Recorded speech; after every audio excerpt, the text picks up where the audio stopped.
दोस्तों, अगर किसी कंट्री को मॉडर्न वारफेयर में सरवाइव करना है तो सिर्फ पावरफुल फाइटर जेट्स या मिसाइल इनफ नहीं होते। सबसे इंपॉर्टेंट होता है अपने एयर स्पेस को सिक्योर रखना, क्योंकि आज के टाइम में अटैक सिर्फ बॉर्डर पर टैंक से नहीं होता। Ballistic missiles, cruise missiles, stealth aircraft, drone और हाइपरसोनिक वेपन्स भी वार का पार्ट बन चुका है। और इसी वजह से इंडिया एक ऐसे मल्टी लेयरेड डिफेंस शील्ड बिल्ड कर रहा है जिसे मीडिया और डिफेंस एक्सपर्ट अक्सर सुदर्शन चक्र के नाम देते हैं। लेकिन सवाल यह है कि सुदर्शन चक्र एक्चुअल है क्या? क्या ये एक सीक्रेट मिसाइल सिस्टम है? क्या ये इंडिया का आयरन डोम वर्जन है? और अगर पाकिस्तान या चाइना मिसाइल्स अटैक करे तो इंडिया का ये डिफेंस नेटवर्क कैसे काम करेगा? आज के इस वीडियो में हम डिटेल में समझेंगे सुदर्शन चक्र कॉन्सेप्ट क्या है, इंडिया का एयर डिफेंस नेटवर्क कैसे काम करता है, S-400 आकाश और बाराक 8 का रोल, ballistic missile defence shield, radar और सैटेलाइट नेटवर्क, और फ्यूचर में इंडिया कितना पावरफुल एयर डिफेंस सिस्टम बना रहा है। तो वीडियो को एंड तक जरूर देखना। एयर डिफेंस सिस्टम क्या होता है? सबसे पहले बेसिक समझते हैं। एयर डिफेंस सिस्टम का सिंपल मतलब होता है इनेमी के एरियल अटैक को डिटेक्ट और डिस्ट्रॉय करना। ये अटैक हो सकता है जैसे fighter jets, bombers, drones, cruise missile, ballistic missile, helicopters, stealth aircraft. Modern warfare में अगर किसी कंट्री का एयर डिफेंस वीक हो तो इनेमी इजीली उसके मिलिट्री बेसेस, सिटीज, एयरफील्ड और कमांड सेंटर डिस्ट्रॉय कर सकता है। इसीलिए हर मेजर पावर अपना लेयरेड एयर डिफेंस नेटवर्क बिल्ड करती है, जैसे अमेरिका के पास पैट्रियट और थाट, रसिया के पास S-400 और S-500, इजराइल के पास आयरन डोम, चाइना के पास HQ सीरीज, और इंडिया भी रिपीटली एक integrated air defence shield build कर रहा है। इसी इंटीग्रेटेड शील्ड को सुदर्शन चक्र बोला जाता है। दोस्तों, सुदर्शन चक्र एक्चुअली क्या है? इंपॉर्टेंट बात यह है कि सुदर्शन चक्र ऑफिशियली किसी एक मिसाइल का नाम नहीं है, ये एक कॉन्सेप्ट है। इसका मीनिंग है इंडिया का integrated multi layered air defence umbrella. मतलब कई अलग अलग डिफेंस सिस्टम मिलकर एक प्रोटेक्टिव शील्ड क्रिएट करते हैं, बिल्कुल लेयर्स की तरह।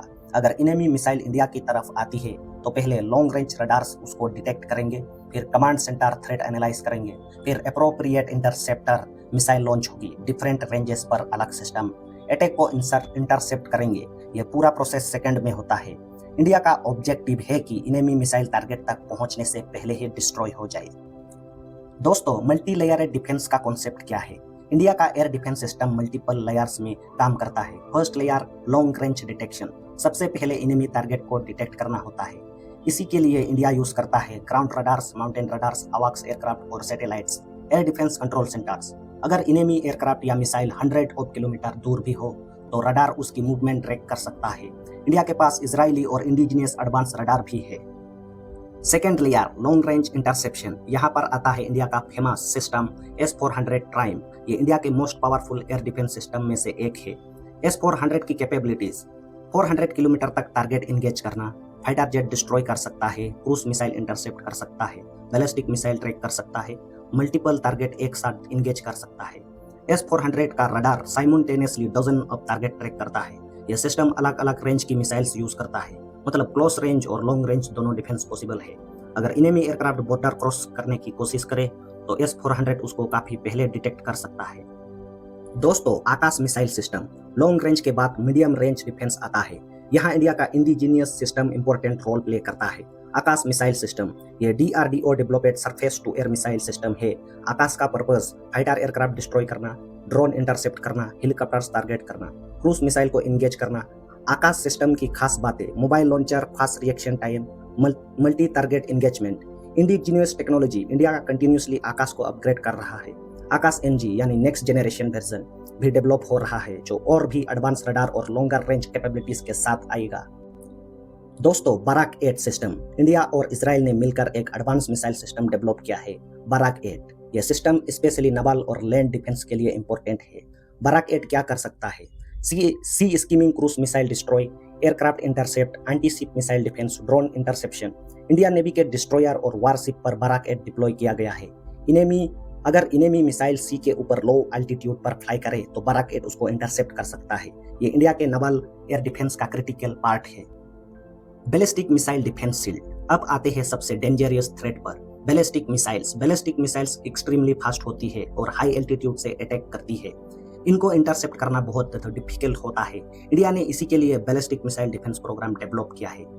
इसमें मेनली 2 इंटरसेप्टर इंपॉर्टेंट है, पृथ्वी एयर डिफेंस सिस्टम और advance air defence system. Prithvi air defence system ये हाई एल्टीट्यूड इंटरसेप्शन के लिए डिजाइन हुआ है। अगर इनेमी बैलिस्टिक मिसाइल्स एटमॉस्फेयर के ऊपर रीजन में हो तो पीएडी उसको इंटरसेप्ट कर सकता है। एडवांस एयर डिफेंस, ये लोअर एल्टीट्यूड इंटरसेप्शन के लिए अगर फर्स्ट लेयर मिस हो जाए तो सेकंड इंटरसेप्टर मिसाइल टारगेट को डिस्ट्रॉय करने की कोशिश करेगी। इसको लेयरेड मिसाइल डिफेंस बोलते हैं। रडार नेटवर्क का रोल किसी भी एयर डिफेंस सिस्टम का सबसे इंपॉर्टेंट पार्ट होता है radar. Without radar missile system useless हो जाता है। इंडिया डिफरेंट टाइप का रडार्स यूज करता है। Long range surveillance radar, battlefield radar, mountain radar, Naval radar, airborne radar. India का नेत्रा अवाक्स एयरक्राफ्ट भी है, इंपॉर्टेंट रोल प्ले करता है। अवाक्स बेसिकली फ्लाइंग रडार होता है। ये स्काई में 100 ऑफ किलोमीटर्स दूर तक टारगेट डिटेक्ट कर सकता है। अगर इनेमी एयरक्राफ्ट लो एल्टीट्यूड पर भी फ्लाई करे तो अवाक्स उसको ट्रैक कर सकता है। कमांड एंड कंट्रोल सिस्टम, सिर्फ मिसाइल होना इनफ नहीं होता, सब सिस्टम को कनेक्ट भी करना पड़ता है। इसीलिए India integrated air command and control system build कर रहा है। यहाँ पर radar, satellites, missile batteries, air force bases, Naval assets सब एक नेटवर्क में कनेक्टेड रहते हैं। इससे real time data sharing possible होती है। अगर एक रडार टारगेट डिटेक्ट करता है तो instantly near by missile system को इंफॉर्मेशन मिल सकती है। ये नेटवर्क सेंट्रिक वारफेयर का पार्ट है। दोस्तों, चाइना और पाकिस्तान का थ्रेट, इंडिया को मेनली 2 डायरेक्शन से एरियल थ्रेट कंसीडर करना पड़ता है, पाकिस्तान और चाइना। पाकिस्तान के पास क्रूज मिसाइल्स और बैलिस्टिक मिसाइल्स है। चाइना के पास advance stealth aircraft, hypersonic weapons और लार्ज मिसाइल इन्वेंटरी है। इसीलिए इंडिया को मल्टी लेयरेड डिफेंस सिस्टम की जरूरत पड़ती है। एक सिंगल सिस्टम सफिशिएंट नहीं होता, डिफरेंट थ्रेट के लिए डिफरेंट इंटरसेप्टर चाहिए। Future of India's air defence, दोस्तों इंडिया फ्यूचर में और एडवांस सिस्टम डेवलप कर रहा है। Possible future technologies, hypersonic missile defence, laser weapon, directed energy weapons, artificial intelligence based target tracking, advance indigenous BMD system. India का focus gradually imported system से indigenous technology पर shift हो रहा है। DRDO multiple next generation project पर काम कर रहा है। Iron Dome versus India system, कई लोग कंपेयर करते हैं इजराइल के आयरन डोम और इंडिया के सुदर्शन चक्र का कॉन्सेप्ट को, लेकिन दोनों का रोल डिफरेंट है।